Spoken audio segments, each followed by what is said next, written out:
Depuis que vous avez pris le brassard de capitaine en sélection, qu'est-ce qui a changé peut-être dans votre façon d'aborder les matchs vis-à-vis de vos partenaires en sélection? Quel est votre rôle maintenant justement en tant que capitaine de l'équipe? Pour moi, il n'y a pas beaucoup qui a changé, hein, franchement. J'essaie d'aider les plus jeunes, d'amener mon expérience. Et après, je connais mes qualités, le coach et l'équipe connaissent mes qualités. Et bien sûr, c'est un peu plus de responsabilité avec le brassard. Mais moi, je l'ai dit toujours, c'est nous tous, c'est tous ensemble qui doivent faire la différence et pas seulement un joueur.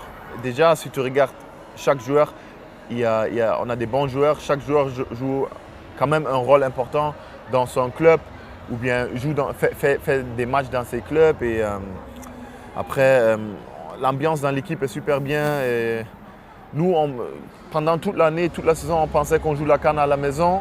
Mais quand même, on a pris chaque match sérieux pendant la qualification, heureusement. Et on a vu à la fin, c'était quand même un peu chaud parce qu'il fallait gagner contre les Comores. Contre les Comores. Et on l'a fait. Et ça, ce sont des choses positives, je pense. Venons-en à la sélection en elle-même. Il y a eu la pré-liste. Et dans la pré-liste, il y a deux absents notables. Joël Matip, le défenseur de Liverpool, et Nicolas Nkoulou. Comprenez-vous ces absences? Comprenez-vous le fait que justement, malgré les négociations qui ont eu lieu entre le coach et les joueurs, finalement, ces derniers décident de ne pas venir en sélection? Joël Matip, il a fait des mauvaises expériences au passé, malheureusement. Et ça l'a touché, je crois, depuis un moment maintenant. Et Nkoulou, la même chose, probablement aussi à la CAN, la dernière CAN. Et après, ce n'est pas à moi de juger ça. Ce sont des très bons garçons, des très bons joueurs. Et bien sûr, avoir des joueurs comme eux dans une équipe, c'est toujours quelque chose de spécial. Mais c'est la situation au moment et nous, on doit continuer avec les joueurs qu'on a, quoi.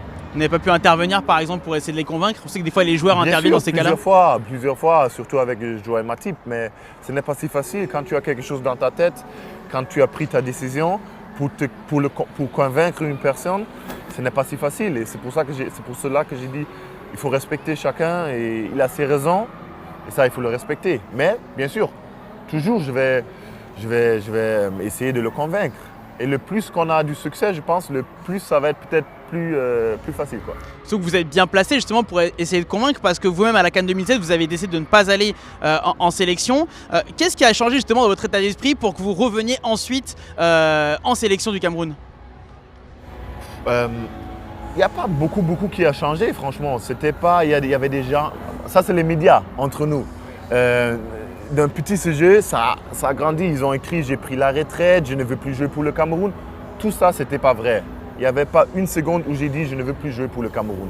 Parce que le Cameroun, ça me donne beaucoup. Je suis très fier d'être Camerounais, très fier de jouer pour la sélection. Mais en ce moment, il y avait des problèmes un peu. J'étais aussi un peu blessé. Il y avait Shaik 04 qui voulait à tout prix que je ne parte pas à la CAN. Il y avait aussi un peu de différence avec le coach en ce moment.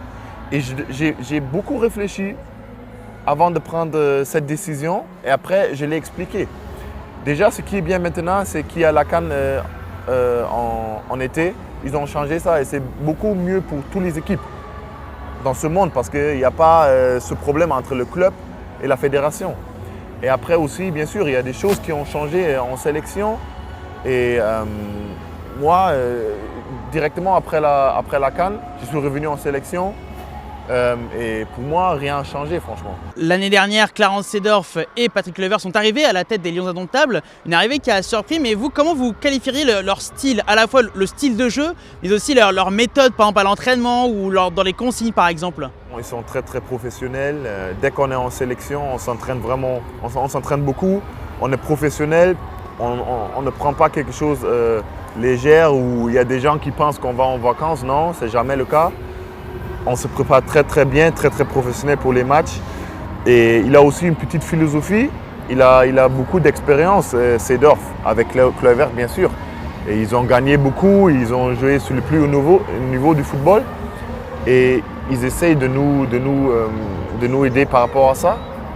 Et après, bon, il y a des choses bien sûr, il y a des automatismes qu'il faut améliorer. Je crois qu'ils savent comment gérer ça, mais ça faut du temps, ça c'est clair. Et j'espère que ça va aller pour la CAN. Mais bien sûr, ce n'est que le début tout ça. Le Ghana, le Bénin et la Guinée-Bissau, le premier tour dit comme ça semble abordable. Qu'est-ce que vous en pensez?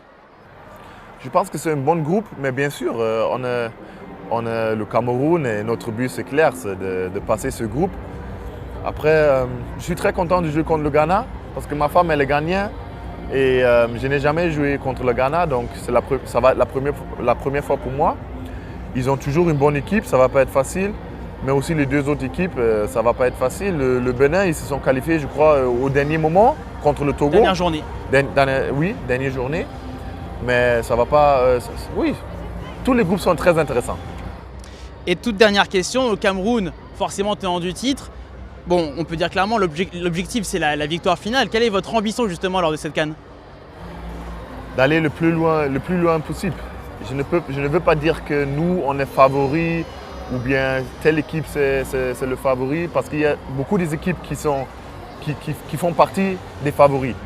Il y a le Sénégal qui est très très fort pour moi, l'Égypte, même l'Algérie, le Maroc. Mais nous aussi, on est très fort et tout est possible. Donc, ouais, d'aller le plus loin possible. Merci beaucoup en tout cas d'avoir accepté de nous répondre.